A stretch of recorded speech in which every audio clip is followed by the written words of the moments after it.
बहुत समय पहले की बात है। एक राज्य था जहां एक सुंदर राजकुमारी अनाया रहती थी। अनाया का चेहरा जैसे चांदनी की किरणों से सजा हुआ था, लेकिन उसकी त्वचा काली थी। वह अपने 3 बड़ी बहनों के साथ राजमहल में रहती थी। उनके नाम थे राजकुमारी सियारा, राजकुमारी लवहेना और राजकुमारी आलिशा। एक बार राजमहल में एक महत्वपूर्ण प्रतियोगिता का आयोजन किया गया। इस प्रतियोगिता में सबसे अच्छी राजकुमारी का चयन किया जाना था, जिसने अपने राज्य का गर्व बढ़ाया हो। सियारा, लवहेना और आलिशा ने इस प्रतियोगिता में भाग लिया, क्योंकि वे जानती थीं कि उनमें से कोई न कोई जीतेगी। अरे अनाया, तुम क्यों नहीं खेल रही हो? क्या तुम अपनी बहनों के साथ प्रतिस्पर्धा में हिस्सा नहीं लेना चाहती? दीदी, मुझे अपनी सहायता और सेवा करने में अधिक आनंद मिलता है। मुझे इस प्रतियोगिता में शामिल होने की कोई इच्छा नहीं है। तुम हमेशा ऐसा ही कहती हो अनाया। तुम अच्छी हो, लेकिन कुछ अलग हो। प्रतियोगिता के दिन राजमहल में भारी उत्साह था। सभी लोग अपनी बड़ी बड़ी सौगातों के साथ तैयार थे। सियारा, लवहेना और आलिशा ने खुद को सज स्वर कर पेश किया।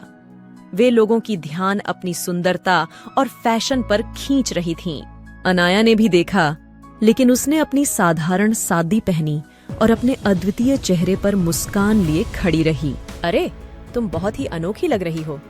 क्या तुम भी प्रतियोगिता में हिस्सा नहीं लेना चाहती?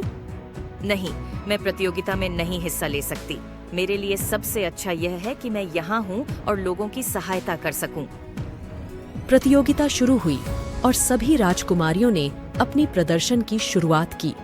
सियारा, लवहेना और आलिशा ने अपनी कला और सुंदरता का प्रदर्शन किया, जबकि अनाया ने चुपचाप बाहरी सहायता की।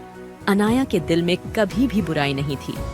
वह हमेशा दूसरों के भले के लिए सोचती थी और अपने कार्यों से सबको प्रेरित करती थी। उसकी सच्चाई और सहानुभूति ने लोगों के दिलों में जगह बना ली थी। और प्रतियोगिता की विजेता है राजकुमारी अनाया। क्या ये कैसे हो सकता है? हाँ, अनाया ने हमें दिखा दिया कि असली राजकुमारी उसकी आत्मा में होती है, न कि उसकी सुंदरता में। उसका दिल इतना पवित्र है कि उसने हमारे दिलों को जीत लिया। सभी लोगों ने अनाया को बधाई दी और उसे सराहा। उसकी अद्वितीयता और सहानुभूति ने सबको प्रेरित किया। वह न सिर्फ राज्य की, बल्कि सभी की दिलों की रानी बन गई थी। अनाया, तुमने हमें एक महान सीख दी है। हमेशा अपने दिल की सुनो और दूसरों की सहायता करो, तभी असली खुशियां प्राप्त होती हैं।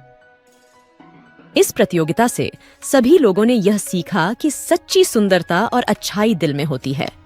अनाया ने दिखाया कि राजकुमारी होने का असली अर्थ यह नहीं है कि आप कितनी सुंदर दिखते हैं, बल्कि यह है कि आपकी आत्मा कितनी पवित्र है।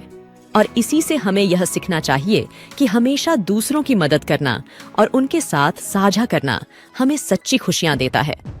अनाया की कहानी हमें यह सिखाती है कि हमें लोगों की सच्ची आत्मा को समझना चाहिए और उनकी सहायता करनी चाहिए, चाहे वे हमारे समान हों या नहीं।